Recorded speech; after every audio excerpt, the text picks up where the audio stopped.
موضوع ہے کمر کا درد یا بیک پین۔ بیک پین اور کمر کے درد کی وجہ سے بہت زیادہ افراد فیملی فزیشین کے پاس، اپنے ڈاکٹر کے پاس آتے ہیں۔ بیک پین کا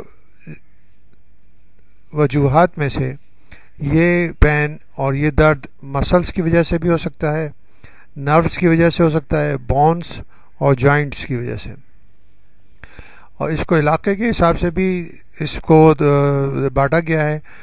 بیک پین میں جیسے neck pain, upper back pain, lower back pain اور ٹیل بون پین کی حوالے سے اس کو مختلف پورشنز میں ڈیوائیڈ کیا گیا ہے۔ اس کے علاوہ بیک پین کو ہم ڈیوریشن کے حساب سے بھی بانٹ سکتے ہیں۔ ایکیوٹ بیک پین جو کہ 4 ہفتے سے کم مدت کے لیے ہوتا ہے، دوسرا جو ہے سب ایکیوٹ بیک پین کہلاتا ہے، جو 4 سے 12 ہفتے کے دورانیے کو ہم سب ایکیوٹ بیک پین کہتے ہیں، اور ایک جو ہے بہت زیادہ عرصے تک اگر بیک پین رہے تو اس کو کرونک درجے میں دیا جاتا ہے۔ وہ 12 ہفتے سے زیادہ کے بیک پین کو کرونک بیک پین کہا جاتا ہے۔ وجوہات کے حساب سے مسکولو اسکیلیٹل، انفیکشس اور کینسر کی وجہ سے بیک پین ہوتا ہے۔ کمر کا درد اتنا عام ہو چکا ہے کہ ہر 10 میں سے 8 افراد خود کو کسی بھی عمر اور پیشے سے ہوں کبھی نہ کبھی اس کا شکار ہوتے ہیں۔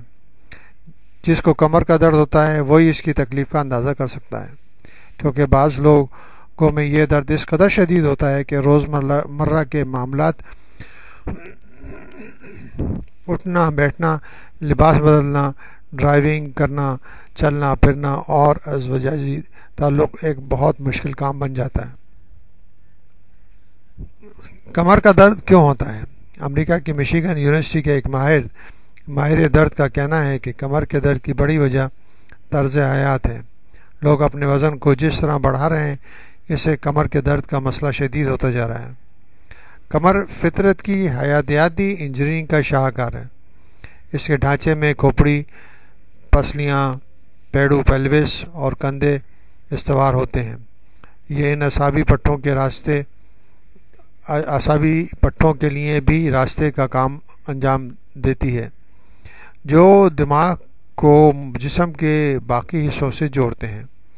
کمر لچکدار ہوتی ہے، یہی وجہ ہے کہ ڈانسر اپنے فن کے مظاہرے کے دوران اپنے کمر کو دائرے کے 2/3 حصے تک جھکا دیتی ہے۔ اگر کسی ایک جگہ خرابی ہو جائے تو پوری کمر متاثر ہوتی ہے۔ کبھی اس درد کا آغاز نشو و نما کے ابتدائی دور میں اس طرح ہو جاتا ہے کہ ایک ٹانگ دوسری ٹانگ سے چھوٹی یا بڑی رہ جاتی ہے، جس سے ریڑھ کی ہڈی کے مسلس غیر متوازن ہو جاتے ہیں۔ بعض لوگوں میں کمر کے موڑوں، بون اسپائنز کی گدیاں، ڈسک میں کمی واقع ہو جاتی ہے، جس کی وجہ سے کمر کا درد پیدا ہوتا ہے۔ کمر کے درد کے اسباب: غیر متوازن جسمانی انداز کے علاوہ بھی درد کمر کے کئی اسباب ہوتے ہیں۔ عام طور پر دیکھا گیا ہے کہ ریڑھ کی ہڈی کا زیرین حصہ اس کا مرکز بنتا ہے۔ وہ لوگ اس کا زیادہ شکار ہوتے ہیں جو بے حرکتی کے شکار رہتے ہیں اور اپنا وزن بڑھا لیتے ہیں۔ کام کی زیادتی کے شکار افراد بھی اس کا شکار ہوتے ہیں۔ اس کے علاوہ کمر کے موڑوں کی گدی، ڈسک کے انحطاط یا شکستہ ہو کر سرک جانے سے ریڑھ کے پٹھوں پر تکلیف دہ دباؤ پڑتا ہے۔ ایک سبب یہ بھی ہے کہ چپنی ہڈی جو موڑوں کے اوپر واقع ہوتی ہے اپنی جگہ چھوڑ دیتی ہے۔ اس طرح ریڑھ کے ہڈی کے عضلات مسلس دب کر متورم ہو جاتے ہیں۔ بعض لوگوں میں نفسیاتی دباؤ کے سبب بھی درد کمر ہو جاتا ہے۔ درد کمر کا علاج: کمر درد کے جس طرح مختلف اسباب ہو سکتے ہیں، اسی طرح اس کے علاج بھی اسباب کے مطابق مختلف ہوتے ہیں۔ سبب کے تعین کے بعد ہی علاج کا راستہ اختیار کرنا چاہیے۔ عموماً کمر کے موڑوں کا معائنہ کیا جاتا ہے۔ اگر گدیوں یعنی ڈسک میں شکستگی ہو تو عمل جراحی سے ان کو نکال دیا جاتا ہے یا ریپیئر کیا جاتا ہے۔ تاہم ان کو آخری تدبیر کے طور پر اختیار کیا جانا چاہیے، اس لیے کہ اس کے کمپلیکیشن اور خطرات سے بچاؤ کے لیے بہتر ہے کہ دوا استعمال کیے جائیں۔ کمر درد میں احتیاط۔ روزمرہ کے معاملات میں درج ذیل ہدایت پر عمل کر کے کمر کے درد پر قابو پایا جا سکتا ہے۔ سیدھی کرسی پر جس کی پشت سخت اور سیدھی ہو بیٹھا کریں۔ اس طرح بیٹھنے کے آپ کے گھٹنے آپ کے کولوں سے کچھ اوپر ہوں۔ اس کے لیے آپ کو چھوٹے پائیدان کی ضرورت ہوگی۔ گھومنے والی کرسی کا استعمال سے بچیں۔ موٹے گدے والی کرسی یا صوفے پر نہ بیٹھیں۔ ایک جگہ ایک ہی انداز میں لمبے وقت تک نہ بیٹھیں، بلکہ کچھ وقت کے لیے چل پھر لیا کریں۔ زیادہ وقت ایک ہی انداز میں کھڑے نہ رہیں۔ کبھی ایک پاؤں پر کبھی دوسرے پاؤں پر وزن منتقل کرتے رہیں۔ کھڑے ہوتے وقت جھک کر کمر کی طرف کبھی اپنے ہاتھوں سے سہارا نہ دیں، بلکہ ہاتھ آگے کی جانب رکھ کر تھوڑا سا آگے کی طرف جھکیں۔ فٹ پاتھ پر قدم رکھنے سے پہلے اس کی اونچائی کا اندازہ کر لیں۔ اسی طرح سیڑھیاں چڑھنے سے پہلے بھی آپ کو سیڑھیوں کا اندازہ کرنا چاہیے۔ اسی طرح دروازہ پوری طرح کھلا ہوتا ہے کہ آپ بآسانی گزر سکیں۔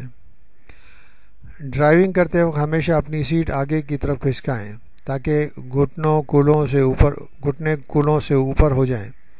یوں کمر اور کندھے کے پٹوں پر کم دباؤ ہو جائے گا۔ ڈرائیونگ کے دوران ہمیشہ حفاظتی بیلٹ باندھے رکھیں۔ بستر پر آرام کریں۔ جسم کو اوپر اٹھانے یا موڑنے میں احتیاط کریں، اس طرح کمر پر دباؤ سے درد بڑھ سکتا ہے۔ کروٹ کے بل سوئیں اور دونوں گھٹنے تھوڑی کی جانب کھسکا لیں۔ بستر پر لیٹے ہوئے ہوں تو بازو اپنے سر سے اوپر نہ لے جائیں، بلکہ جسم کے برابر رکھیں۔ اسے آرام دیں۔ پیٹھ کے بل سونے سے احتیاط کریں۔ ہمیشہ سخت گدے ورنہ بہتر ہے کہ فرش پر سوئیں۔ کوئی چیز اٹھاتے ہوئے کمر کے بجائے ٹانگوں سے کام لیں۔ اگر کوئی ہلکی شے بھی زمین سے اٹھانا ہو تو یہی طریقہ اختیار کریں۔ ٹانگیں سیدھی رکھ کر کبھی کوئی شے نہ اٹھائیں۔ کار کی ڈگی سے بھاری اشیاء نہ اٹھائیں۔ درد کی صورت میں بستر نہ بچھائیں۔ جھکنے والا کوئی کام ایسا نہ کریں جس سے کمر پر بوجھ پڑے۔ اپنا وزن معیاری وزن سے نہ بڑھنے دیں۔ زیریں کمر نچلی کمر کو مضبوط بنانے کے لیے سادہ ورزشیں اور اپنے ڈاکٹر سے مشورہ کریں۔ اگر درد کافی عرصہ رہے تو پراپر طریقے سے ڈاکٹر سے چیک کرائیں، ایکس رے کرائیں اور صحیح معلومات حاصل کرنے کے لیے جو بھی ٹیسٹ آپ کا فیملی فزیشین آپ کو بتائیں اس پر عمل کریں تاکہ صحیح ڈائگنوسس ہو۔ صحیح ڈائگنوسس ہی آپ کو آپ کے کمر کے درد سے آپ کو نجات دلا سکتی ہے۔ اگر ڈائگنوسس میں غلطی ہو جائے یا مس ڈائگنوسس ہو جائے تو اس میں آپ کا درد جو ہے وہ صرف دواؤں سے کچھ عرصے کے لیے تو دور رہے گا، لیکن جب بھی دوائیں آپ کھانا چھوڑیں گے وہ درد واپس آ جائے گا۔ اس وجہ سے ڈائگنوسس کی اہمیت بہت زیادہ ہے اور حفاظتی اقدامات جو آپ کو بتائے گئے ہیں وہ ان پر عمل کر کے آپ کمر کے درد سے بچ سکتے ہیں۔ اگر انفیکشنز ہیں تو ان کے لیے اینٹی بائیوٹک کا استعمال ضروری ہے اور اس کے ذریعے ان اینٹی بائیوٹک کے استعمال سے انفیکشنز کو دور کیا جا سکتا ہے اور اس کے بعد آپ کا کمر کا درد ٹھیک ہو جائے گا۔